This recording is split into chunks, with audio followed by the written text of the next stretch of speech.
My brother went there every night with his books and sat on the street underneath that lamp to study for the exams. He passed. He did very well. But this was our norm. I missed my childhood. Unquote. I was forced to leave Jaffna in 2006 as the war revved up again. And I went home and rewrote most of this book. The book came out this January, and I went back with my son this past December in January. My son hadn't been back since we lived there in 2001, 2002. The war, as you know, was over. It ended on May 19th, 2009. And again, we went back up north to take the measure of what was going on. I have a story to tell you that never made it into the book, but I guess I wish it had. This time, I saw lots of good things on the surface. I saw people with corrugated metal and sheet metal and the kinds of things that you buy down in a market that tells you that you're going to repair and rebuild in the hopes that your house isn't going to be destroyed tomorrow. But I went over to the university again, and the Vice Chancellor of the University of Jaffna told me a story, and here's the story. In the last months of the war, the university closed down. The fear was that Jaffna was going to be at the epicenter of all of this. It had already sustained enormous violence. So a lot of the students who were studying in Jaffna but who were from Kilinochchi went back home to be with their parents where they thought they were going to be safe. Little did they know that the epicenter of the last days and weeks of the war was actually going to be near Kilinochchi.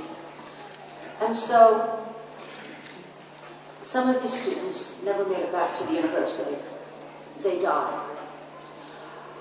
Others lost their families, their homes, their brothers, their sisters, everything, and they themselves ended up in the IDP camps.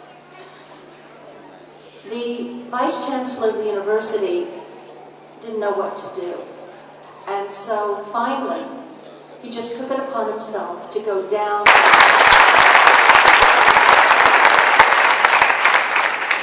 I asked one day, I said to him and to my friend up there, who's a dean, I said, could I just meet one or two of the girls? I just want to talk to them. I don't want to interview them. I just want to sit with them. I just want to talk.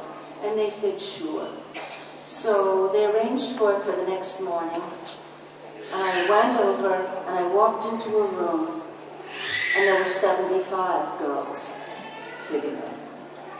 All of them released from the IDP camps, all of them who had wanted to come and just talk. And suddenly, I, who spent a lifetime teaching literature, I was without words. What do you say to people who have really lost just about everything? As it turns out, these young women were from the College of Performing Arts. I thought about them today as I saw you all up here dancing and singing. They lost their musical instruments. And a lot of them lost their will to even perform. I talked to them as much as I could about loss, about survival. And I promised them something before I left them that day. I said, look, I'm not going to forget you. I said, I'm a privileged white woman. I'm going to go back to a job, a family, a roof over my head. We're all intact for the moment, but I'm not going to forget you. And what was a problem for me is that sometimes you confront something so enormous that you don't know where to start.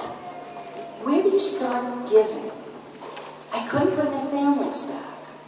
I couldn't give. They're not getting a lot of government money up at Jaffna. I guess this is not a surprise to you, huh? How could I help? And And somebody said something to me at an IMHO convention that I was in just recently in Boston. A psychiatrist who said, you know, to help people, you help them refine the person they were before the trauma, and help them recapture the things they loved and who they were. And these young girls were all musicians, and they were all dancers.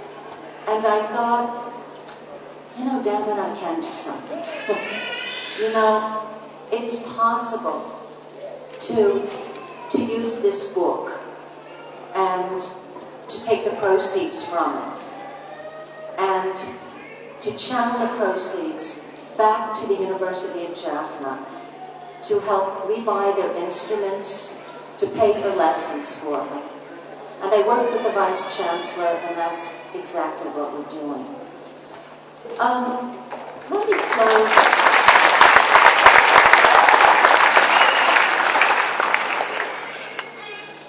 Let me close by